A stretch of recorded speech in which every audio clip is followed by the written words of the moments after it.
여러분이 경제 독립을 이루는 그날까지 함께하겠습니다. 안녕하세요.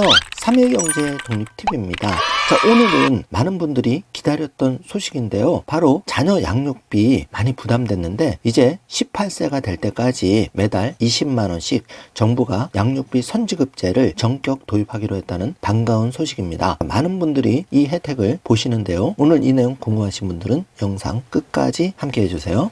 바로 시작하겠습니다. 양육비 그동안은 1년만 지원이 됐었죠. 이제는 만 18세가 될 때까지 매월 20만원씩 양육비를 정부가 세금으로 전격적으로 먼저 지급하고 나머지 양육비 그 후불제로 받아내는 겁니다. 자, 표를 한번 보시죠. 이 양육비 선지급제 도입 후에 변화된 모습을 살펴보면은 중위소득 75% 이하 질병, 장애, 경제적 어려움 등으로 종전에 한시적 양육비 긴급 지원을 해드렸는데 이제 양육비 선지급제가 도입되면서 대상자가 19,000명으로 확대가 되고 이걸 받을 수 있는 분들도 중위소득 100% 이하로 종전 75%에서 늘어났죠. 더 많은 분들이 받을 수가 있고요.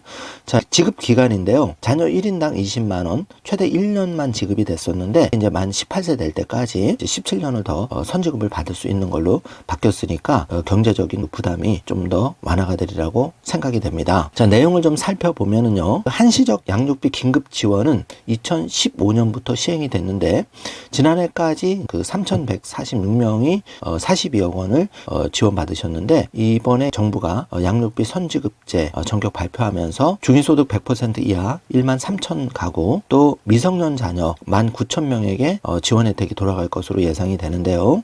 그동안 고의로 양육비를 주지 않는 부모에 대한 행정제재와 형사처벌이 이제 미약했는데 이걸 적극적으로 추진하기로 했고 신속하게 선지급을 한 후에 이렇게 고의로 양육비를 주지 않는 부모에게 행정제재, 형사처벌 추진을 통해서 적극적으로 선지급된 양육비를 회수한다는 계획입니다. 자, 그동안은 이제 한부모 가정의 70%가 양육비를 못 받아서 많은 경제적인 어려움을 겪고 있었는데요. 양육비 미지급자 형사처벌해라, 양육비 국가대지급제 도입하라 이렇게 피켓 시위를 하는 모습을 보고 있는데 이 자녀의 생존권이 걸린 문제입니다. 윤석열 정부가 이 양육비 선지급을 전격 하기로 했다는 발표는 정말 반가운 소식, 올바른 정책이라고 생각이 되는데요. 배드파더스라는 단체가 있었죠.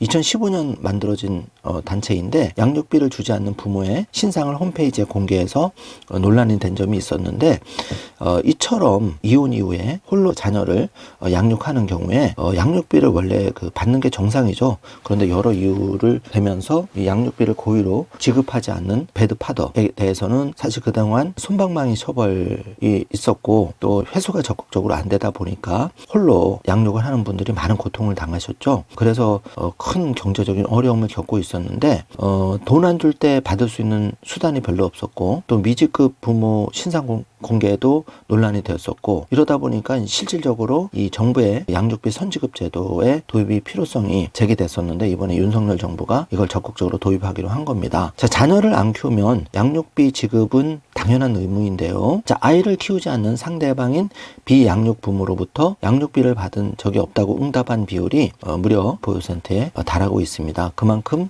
이혼 후에 혼자 자녀를 키우는 분들의 양육 부담이 사회적인 문제가 되고 있는데요. 양육비를 주지 않을 경우 이를 받아내기 위한 수단이 사실 만만치 않죠. 법적으로 또 소송에 대한 그 부담도 상당히 있고 또 실효성 논란도 있었던 게 사실입니다. 한국에는 양육비를 징수할 수 있는 인프라가 존재한다고 보는데요.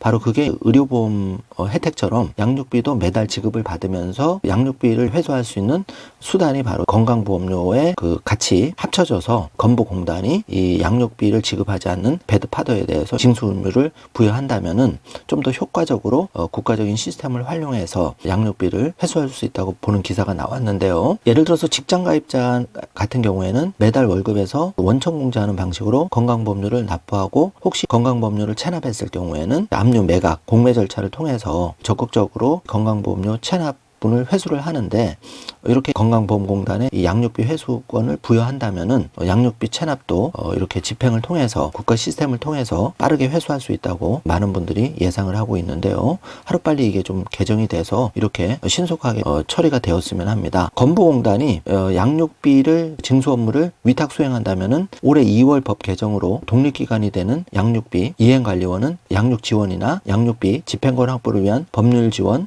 또 양육비 채무자 주소, 근무지 등 조사 지원 등에 집중할 수 있고, 이 건보공단은 집중적으로 회수율을 높일 수 있는 두 마리 토끼를 잡을 수 있다고 보여지는데요. 한부모 가족 자녀 만 18세까지 매달 20만 원씩 양육비 선지급 제도 많은 기대가 되는데 내년 본격 도입이 됩니다. 2025년부터는 전격 도입이 되니까 그동안 많은 분들이 힘드셨는데 조금만 참고 이 추이를 좀 지켜봐 주시길 바라겠습니다. 자, 정부는 양육비 선지급 제도 통해서 양육비 체납 배드 파더에 대해서 적극적인 회수를 통해서 2029년까지 양육비 회수율을 40%까지 끌어올린다는 목표를 추진 중에 있는데요. 고의로 양육비를 주지 않는 부모에 대한 제재 절차를 간소화하는 방안이 담긴 양육비 이행법 개정안은 국회 본회의를 통과했다는 반가운 소식입니다. 자, 이제 조금씩 제도 개선이 이루어지고 있는데요. 마지막으로 정리를 하자면 2025년부터 양육비 종전에는 1년 동안만 매월 20만 원씩 받아서 경제적인 어려움을 겪었는데 2025년부터는